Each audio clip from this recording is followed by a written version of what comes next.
The day my fiancée shattered, our engagement started like any other.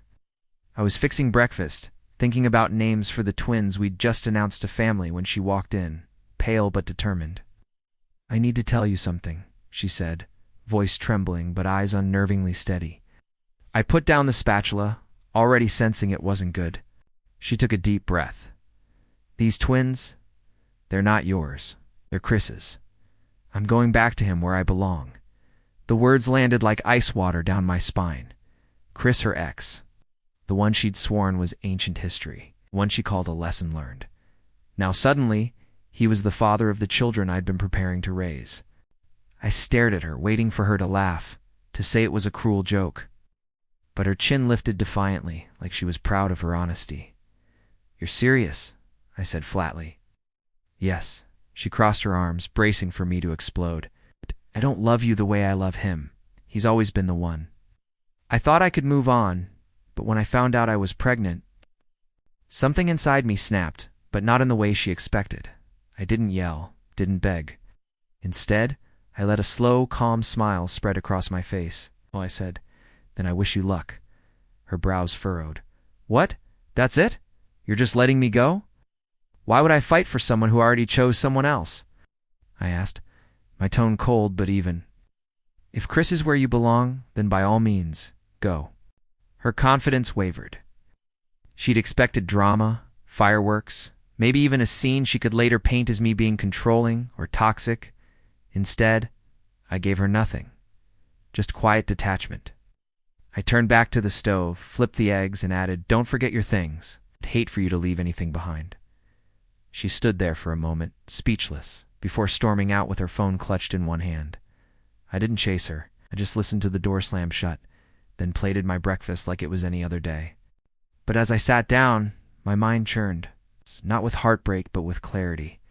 She thought walking out with his babies meant she had one. But she had no idea what she was walking into or who Chris really was behind the curtain she romanticized. So I made a few calls. Quiet ones. Calls to people who knew Chris far better than she did. People who owed me favors. People who didn't sugarcoat the truth. By the time I hung up, I knew her fairy tale was going to unravel faster than she could imagine. And 2 weeks later, when the knock echoed at my door, I already knew what I'd see when I opened it. Her face streaked with tears, begging for a second chance. The moment the door closed behind her, I dialed the first number. It belonged to a college buddy of mine who'd known Chris long before I ever came into the picture. He didn't sound surprised when I asked how Chris was doing these days. "Still the same," he sighed. "Bouncing jobs, burning bridges. Every time he gets a little stability, he screws it up with drinking or chasing shortcuts. You sure you want him in your orbit?" I let out a low chuckle. "Not me, but someone else does." The second call was to a former coworker of his. She didn't hold back. "Chris is a charmer, I'll give him that, but he's toxic. He'll promise you the world and leave you with the bill. Last I heard, he owed half the guys at the shop money, never paid up." Each story painted the same picture. Unreliable, reckless, all surface with no substance. The kind of man who could sell you on a dream but never deliver. I didn't stop there. I called an old friend who lived near Chris's neighborhood. "Oh, him?" he said with a sharp laugh. "He's been couch hopping again. Pretty sure he just got evicted. Can't hold down a lease, let alone a relationship." By the time I hung up, the narrative was clear. My fiancée had traded stability for chaos, a future for a fantasy. She thought she was running back to her great love story, but what she was really doing was walking straight into a storm. I didn't text her, I didn't warn her. I wasn't going to save her from the choice she made. But part of me wondered how long it would take before the cracks showed. It didn't take long at all. A week later, I got a message from a mutual acquaintance. "Hey, just so you know, she's been asking around if anyone's seen you. Things with Chris aren't looking too good." I read it twice, then put the phone down. Then, 2 nights after that, I passed her and Chris in the parking lot of a grocery store.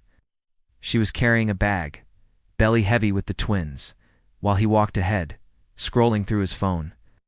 Not once did he look back to see if she was keeping up. Our eyes met for a brief second. Hers were tired, ringed with shadows. She forced a smile, but it crumbled when Chris barked at her to hurry up. That was all the confirmation I needed. She hadn't run back to love. She'd run back to a sinking ship. And sure enough, Just under 2 weeks later, I heard the desperate knocking on my door. By then, I already knew Chris had let her down. The only question left was what story she'd spin when I opened it. I opened the door, and there she was, mascara smudged, hair tangled, hands trembling against the swell of her belly. The confident woman who once stood tall announcing, "These twins aren't yours," was gone. In her place was someone cracked open, raw and desperate. She didn't even wait for me to say a word. "Please," she choked out. "I made a mistake." I leaned on the doorframe, arms crossed, deliberately calm. "Didn't you say you were going back to where you belong?" Her lips trembled. She looked like she wanted to collapse right there on my porch. "Chrissy's not who I thought. He doesn't help. He doesn't care. He's drinking all the time. He left me at his mom's for 3 days while he went out with his friends. You thought he was Prince Charming," I cut in. "Turns out he's just Chris." Tears spilled down her cheeks. "I was wrong. I was so wrong. I shouldn't have left you. You've always been the steady one, the safe one. Please, can't we just pretend none of this ever happened?" I finished for her. My voice wasn't cruel, but it was sharp enough to slice through the air between us. "Do you realize what you did? You didn't just cheat on me. He carried his kids and told me, straight to my face, that I wasn't enough." Her knees buckled, and she sat right there on the step, sobbing into her hands. Neighbors might have been watching, but I didn't care. I wasn't about to soften this moment for her. "You don't understand," she gasped through tears. "I thought I needed excitement. I thought I was missing out. But it was all lies. He doesn't want me. He doesn't want them. He's already told me he's not cut out to be a father." I studied her, letting the silence drag out. Once her pain would have pulled me in, made me want to fix it. But now, I just saw the pattern. She made choices, and now she wanted me to absorb the fallout. "I warned you without warning," I said finally. "I didn't stop you because I knew this was coming. Chris was never going to be the man you built him up to be. And now you've got the consequences. Crying on my doorstep, hoping I'll sweep them away." She reached for me, fingers brushing the edge of my sleeve. Please don't shut me out. I don't have anyone else." I stepped back, just out of reach. "That's the bed you made. You made it with him, not me." Her sobs deepened, the sound echoing into the night. I should have felt anger, maybe even satisfaction, but what I felt most was clarity. For the first time in months, I wasn't tangled in her chaos. I was free. For days after that night, she kept calling. At first, it was tearful voicemails, her voice cracking as she begged me to just talk, to give her 5 minutes.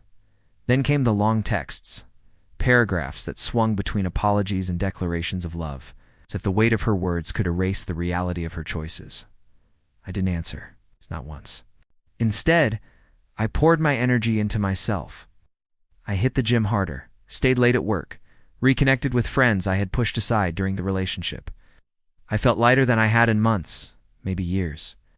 The heaviness she'd brought into my life, the suspicion, the secrecy, the drama was gone. But while I moved forward, she kept trying to pull me back. Mutual friends started reaching out. "Hey, she's asking about you, wants to know if you're seeing anyone. Says she's sorry." I'd thank them for the heads up, but never give them an answer. Some of them tried to play mediator, telling me she was a wreck and that the kids need stability. But I'd remind them the kids aren't mine, and that's what people didn't seem to get.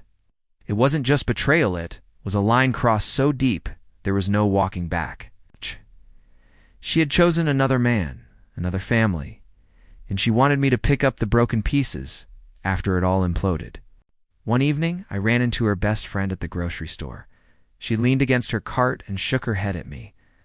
You know, she cries herself to sleep every night. She says losing you was the biggest mistake of her life. I raised an eyebrow. She should have thought of that before she announced those twins weren't mine. Her friend didn't argue.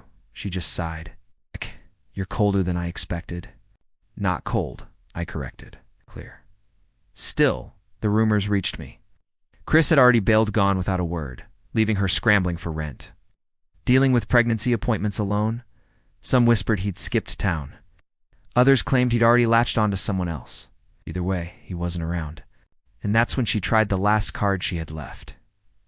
Pity. One morning, I found her waiting by my car in the office parking lot, belly prominent under a too-thin jacket, eyes red from crying. She didn't scream or beg this time. She just looked at me with exhaustion etched into every feature. "I don't have anyone," she whispered. I don't know what to do. For a split second, the old instinct flared the part of me that once loved her, that wanted to protect her. But I crushed it down. You made sure I wasn't part of this, I said evenly. You wanted freedom, excitement, another man's life. That's what you chose. And now you've got it.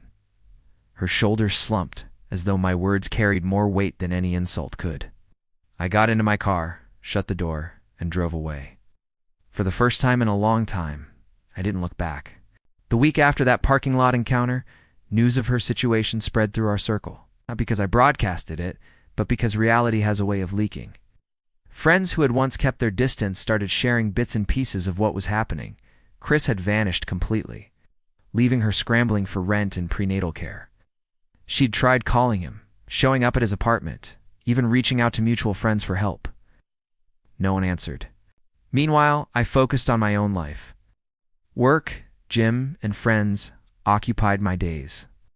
I started planning the future she had abandoned, moving forward with clarity instead of chaos. I even took on small home projects I had been putting off for months, feeling a sense of pride in building a life that was mine alone. Her attempts to reach me didn't stop. One day I saw her at the coffee shop near my apartment, trying to wave me down. She looked worn, exhausted, carrying her belly like a burden rather than a blessing. She approached slowly, speaking in hurried, anxious tones. Please, just 5 minutes. Let me explain. I made a mistake. I held up a hand. I don't want to hear it. Her face paled, and for the first time, I noticed the real fear, their panic creeping under the surface. Not the theatrical panic she had tried to fake 2 weeks ago, but the real kind. Oh. The one born from losing control of a life she thought she owned. She sank into the nearest chair, covering her face. I can't believe I lost you, she whispered, her voice cracking. I thought I could have it all. You did have a choice, I said calmly. You chose him. And now you have the consequences. For a few moments, the world around us seemed to pause. Her friends at neighboring tables pretended not to watch, but I could see the whispers. The realization was spreading. She wasn't the heroine of this story. She wasn't winning. Finally, she pushed herself upright, her energy drained, and said softly, I didn't think I'd end up alone. I didn't flinch. I didn't give her comfort. I simply said, you're not alone technically, but I'm not your backup plan anymore. That spot belongs to someone who actually wants to be their aunt. That's not you. Her body slumped again, as if the weight of those words could physically crush her. I left the coffee shop calmly, stepping into the sunlight, feeling the warmth of freedom that had nothing to do with her. As I walked down the street, I realized it wasn't revenge that satisfied MIT was distance. The satisfaction came from seeing her choices catch up to her without me having to intervene. Her sobs and fear were enough consequences. By the time I returned home, my apartment felt like a sanctuary again. I didn't feel guilt, anger, or long and only relief. The life I had been building with someone who valued me was still there, and it was untouchable. And while she was learning the hardest lesson of her life, I was finally free to step forward without looking back. A week later, there was a knock at my door. I wasn't surprised it was her again, but this time there was no fire in her eyes, no defiance, no dramatic flourish. She looked smaller somehow, her shoulders slumped, the weight of reality pressing down on her. I don't know what to do, she whispered, almost to herself. I lost Chris. I don't have anyone. I messed everything up. I let her words hang. I didn't move, didn't invite her in. I simply leaned against the doorframe and let the truth sink in. You made choices, I said softly, deliberately calm. You chose him. You chose to abandon me. You thought it would be exciting, but excitement doesn't make up for responsibility, and it doesn't replace the people who actually care about you. Her lips trembled, and her eyes filled with tears she couldn't stop. I thought you'd take me back. I thought you'd forgive me. I shook my head slowly. I can forgive, but I don't restore. I don't step back into a situation I was forced out of. That's not love. That's a safety net for someone else's mistakes. Her head bowed. For the first time, I saw the weight of all her lies, all her self-deception, all the choices that had led to this moment. Oh, no dramatic speeches, no threats, just quiet, devastating clarity. I wanted. I thought I was doing the right thing, she murmured. You thought wrong, I replied. And now you're seeing the cost. That's life. That's reality. Can't rewrite it. She sank to the doorstep, burying her face in her hands. I didn't offer comfort. I didn't speak again.